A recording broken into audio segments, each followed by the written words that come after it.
Hello dear students, welcome to school of scholar Malkapur, subject Sanskrit standard 9। आज हम दशमः पाठः जटायोः शौर्यम् इस पाठ पर चर्चा करने वाले हैं। इस पाठ का अभ्यास करने वाले हैं। जटायोः शौर्यम् यानी जटायु का शौर्य। आपने जटायु नाम सुना ही होगा, जैसे कि रामायण में जटायु सीता का हरण करते हुए उसकी मदद करता है और अपने प्राण त्याग देता है। प्रस्तुत पाठ्यांश आदि कवि वाल्मीकि विरचित रामायणम इस ग्रंथ के आरण्य कांड से लिया गया है। प्रस्तुत पाठ वाल्मीकि महर्षि विरचित रामायण के अरण्य कांड से लिया गया है। जटायु और रावण का युद्ध वर्णन इस पाठ में दिया गया है। पंचवटी के जंगल में सीता का करुण विलाप सुनकर पक्षी श्रेष्ठ जटायु उनकी रक्षा के लिए दौड़े चले आते हैं। रावण को वह यह निंदनीय कार्य करने से परावृत्त करने का विमर्श देते हैं, सलाह देते हैं और उन्हें विरत होने के लिए कहते हैं। लेकिन पाप कर्म से चूर रावण उसकी बात को अनसुना कर देता है और रावण की यह अपवित्र मनोवृत्ति देखकर वे यानी जटायु भयावह आक्रमण करते हैं और महाबली जटायु अपने तीखे नखों तथा पंजों से रावण के शरीर में अनेक घाव कर देते हैं।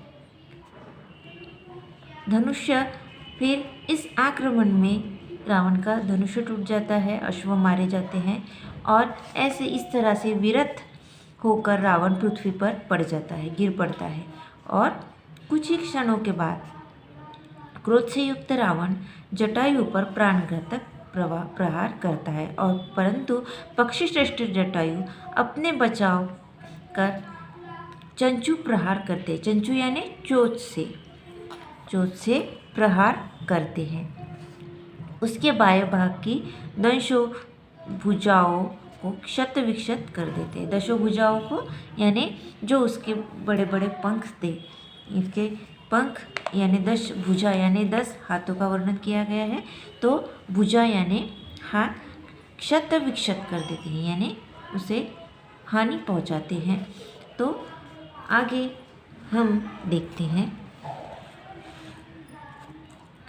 सा तदा करुणावाचो विलपन्ती सुदुःखिता वनस्पतिगतं गृधम ददर्शायत लोचना।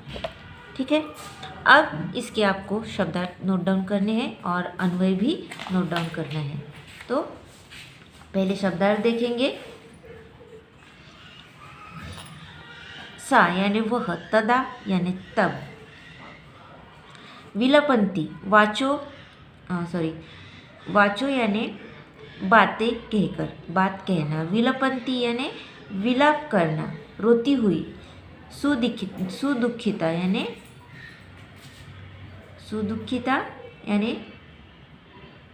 विलाप करती हुई दुखी, विलाप करती हुई अतिशय दुखी, वनस्पति गतम यानी वृक्ष पर बैठे, गृधम यानी गृधराज जटायु,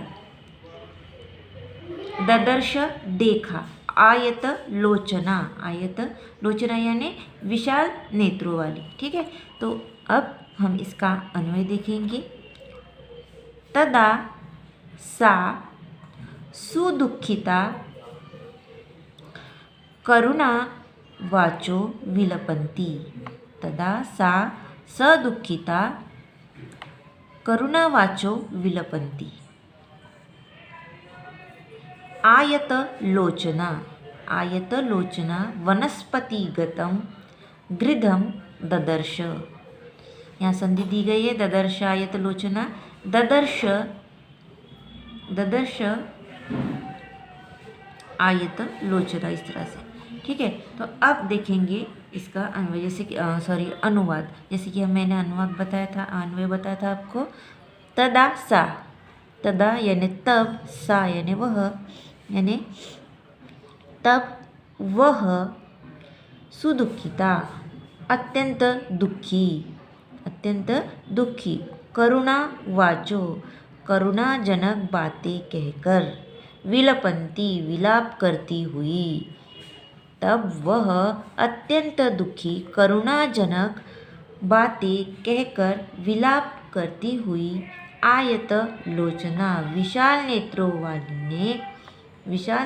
वाली ने यानी किसे ब्रैकेट में लिख सकते हैं आप, सीता ने वनस्पतिगतम वृक्ष पर बैठे गृधराज जटायु को ददर्श देखा।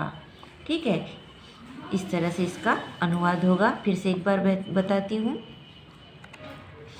तब वह अत्यंत दुखी करुणाजनक बातें कहकर विलाप करती हुई विशाल नेत्रों वाली ने यानी सीता ने वृक्ष पर बैठे गृधराज जटायु को देखा। ठीक है, इस तरह से इसका अनुवाद और अन्वय हमने समझा है। नेक्स्ट देखते हैं।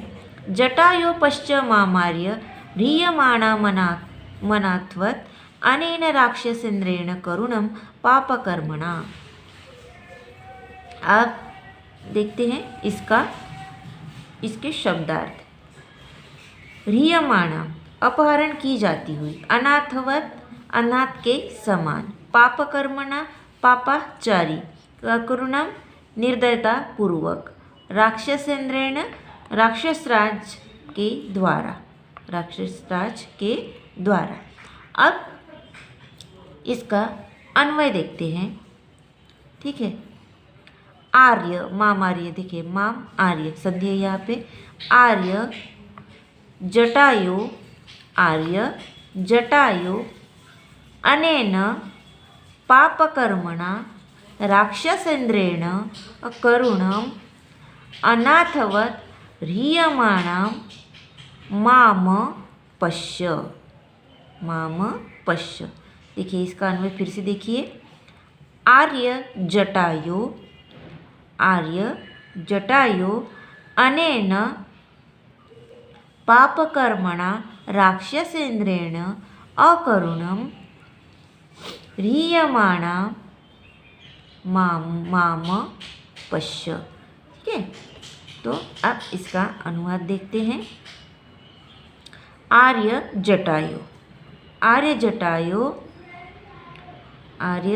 जटायु अनेन इस पापकर्मणा पापाचारी, पाप से युक्त, राक्षसेन्द्रेण राक्षसराज के द्वारा, करुणम निर्दयता पूर्वक, अनाथवत अनाथ के समान, ह्रियमाणाम हरण की जाती हुई, माम मुझे, पश्य देखो।